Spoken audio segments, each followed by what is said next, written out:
Caríssimos amigos, baratíssimos inimigos. Estamos aqui novamente, mais uma vez, outra vez, para mostrar o que todo mundo já sabe, que não existe audiência igual ao do canal Buenas Ideias, especialmente dos membros do canal Buenas Ideias, que todo fim de mês podem fazer perguntas que serão respondidas de bate-pronto por mim. E o tema dessa vez foi pré-história, porque recentemente a gente fez um vídeo sobre os dinossauros brasileiros, que aliás, hein, embora espetacular, não deu tanto view quanto teria que ter dado, hein? Vai lá ver Parque Jurássico Brasileiro, vai lá te meter, aprender, além de tudo opinar sobre o dinossauro brasileiro que está no exílio. Ele deve voltar da Alemanha ou deve permanecer na Alemanha? Te envolve, mané, te envolve. Mas o tema é pré-história e eu vou responder agora as perguntas dos membros que vieram para mostrar que não apenas eu sou espetacular, como também os membros do canal Buenas Ideias são espetaculares. Primeira pergunta é do Gilberto Lopes. Saudações gremistas. Como saudações gremistas, ô Guilherme Lopes? Não é hora de falar nisso. Saudações gremistas, iluminado mestre Peninha. Gostaria de saber se havia alguma ligação entre os índios da América Central com os índios da América do Sul. Já sabemos que a trilha do Peabiru conectava as tribos brasileiras com os incas do Peru, certo? Certo. Mas quanto aos maias e astecas, havia alguma conexão entre esses povos? Olha que pergunta, olha que pergunta. Cara, esse é um dos temas que mais me pira, mais me fascina e sobre o qual há poucos estudos específicos. Mas com certeza, você sabe, né? O continente que viria a se chamar América, o Novo Mundo, foi todo ocupado a pé, basicamente a pé, né? Por grupos indígenas que cruzaram lá da Sibéria, pelo Estreito de Bering, então uma ponte de gelo, entrando no Novo Mundo e seguindo muito provavelmente a rota de grandes manadas, né? De animais que eles caçavam, mamutes, renas, especialmente renas, e vários outros, que eles inclusive levaram à extinção, vieram seguindo e ocuparam do Alasca à Patagônia. Então era cheio de trilha. E depois que surgiram essas civilizações indígenas, os incas especialmente, que tinham autoestrada, né? Autobahn, freeway, com pedágio, rest area, áreas de descanso, né? Guardas, papapá, semáforo, quase, né? Ponte pêncil, verdade, né? E também astecas e maias tinham as suas estradas.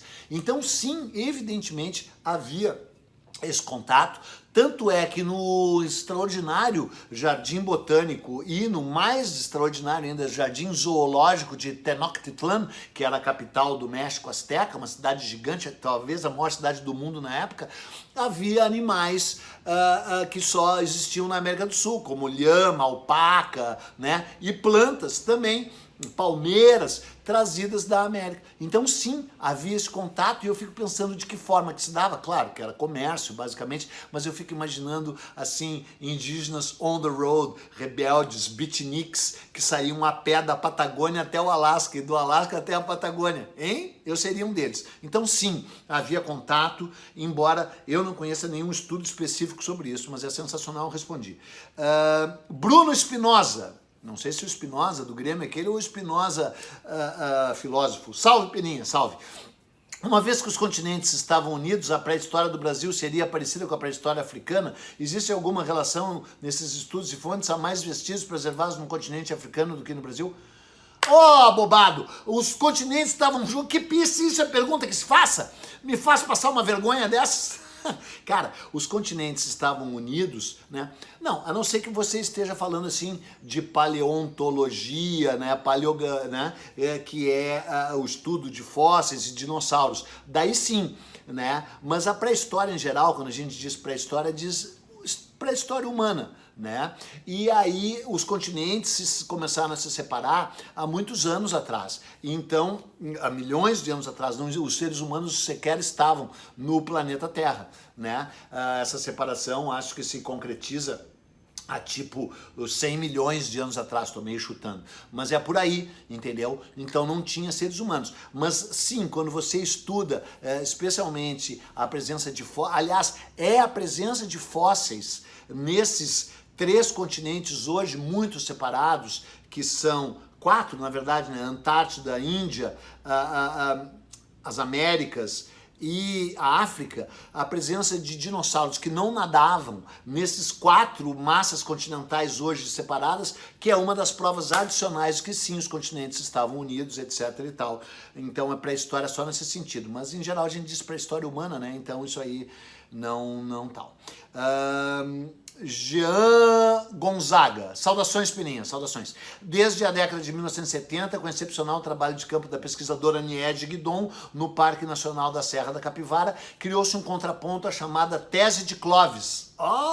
Segundo a qual as populações americanas são todas originárias da Ásia e teriam atravessado o Estreito de Bering cerca de 11.500 anos atrás. Com as descobertas no Piauí, já havia presença humana nas Américas 100 mil anos atrás. Seriam os povos que chamamos homens do Sambaquis antepassados desses mesmos grupos humanos que deixaram seu registro na Serra da Capivara? Abraços. Olha que pergunta profunda, inteligente, magnífica.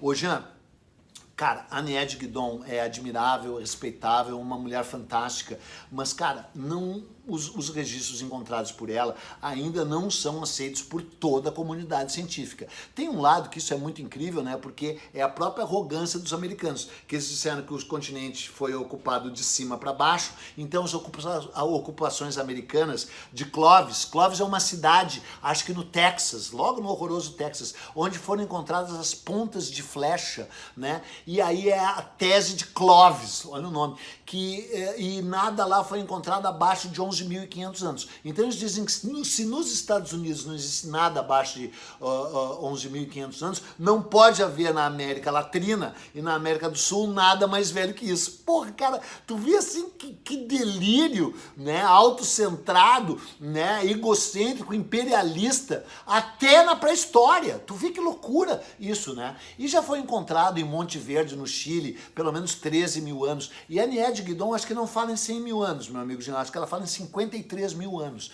né? Mas são restos carbonizados de fogueiras que não necessariamente foram feitas por humanos, podem ter sido combustão natural, sei lá, uma confusão. Eu sei que a Serra da Capivara, né, lá no Piauí, a Pedra Furada é um dos sítios arqueológicos mais inacreditáveis do mundo.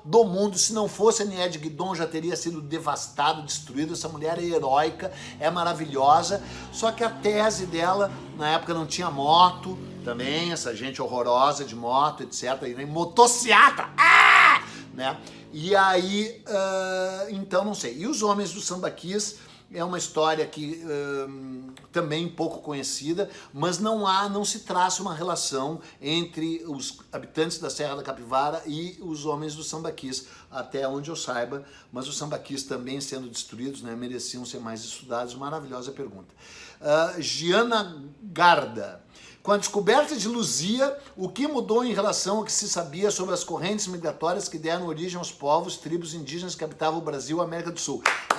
Pergunta incrível. Então, se junta essa história aí, né, da Niede Guidon, né, e do Walter Neves, que é o cara que, na verdade, a Luzia, que aliás, né, o crânio dela pegou fogo, só escapou porque estava numa caixa de metal lá no Museu Nacional, que a gente deixou pegar fogo, né, e por isso remete à história lá que eu falei do dinossauro. Tem um dinossauro brasileiro, né, o Birajara jubatus, o Bira, né, chamado de Bira mesmo, que está em Kassel, na Alemanha, e os pesquisadores alemães disseram, não, nós não vamos devolver porque vocês botam fogo. A Luzia, né, o fóssil humano mais importante do Novo Mundo, né, foi descoberto por uma arqueóloga francesa lá em Pereira, esqueci o nome dela agora, que morreu num acidente de carro em Curitiba, e aí anos depois o Walter Neves, um extraordinário arqueólogo, encontrou o crânio no Museu Nacional, reconstituiu o crânio e fez a reconstituição facial dela, e ela pareceu ter traços negroides, e não mongoloides, né, meramente asiáticos. Então, com isso, se levantou a hipótese de que o Novo Mundo não foi ocupado apenas por tribos asiáticas, né, que vieram da Sibéria e cruzaram pelo Bering, pelo estreito, e ocuparam. Teria havido outras rotas de ocupação por outros povos meios da Melanésia, sabe? E talvez por via da navegação, né? Os grandes navegadores polinésios, esses são históricos, estou dizendo assim, seus antecedentes. Então, cara, o fóssil da Luzia abriu novas e incríveis interrogações sobre esse processo maravilhoso da ocupação humana do Novo Mundo, o que nos remete ao fato de que esse território já estava ocupado, foi invadido, foi conquistado sob o peso de uma guerra terrível, inclusive uma guerra bacteriológica, porque esses povos originários, povos nativos, foram mortos, escravizados, e então a luta pela defesa dos direitos indígenas é nossa, até porque o legado que temos dele é imprescindível, né? E esse abismo que existe entre pré-história e história no Novo Mundo, né, esse abismo de desconhecimento e ignorância tem que ser preenchido com dignidade, com ciência e com defesa dos povos indígenas, né? Porque o Brasil, em certos aspectos, continua na pré-história, no pior sentido dessa metáfora. Tá bom? 12 minutos, falei, era isso aí, obrigado pelas perguntas. Não existe canal que nem o Buenas Ideias, deve existir uns bem melhores, inclusive, mas não existem membros tão inteligentes quanto os do canal Buenas Ideias. Isso é um fato científico. Tchau.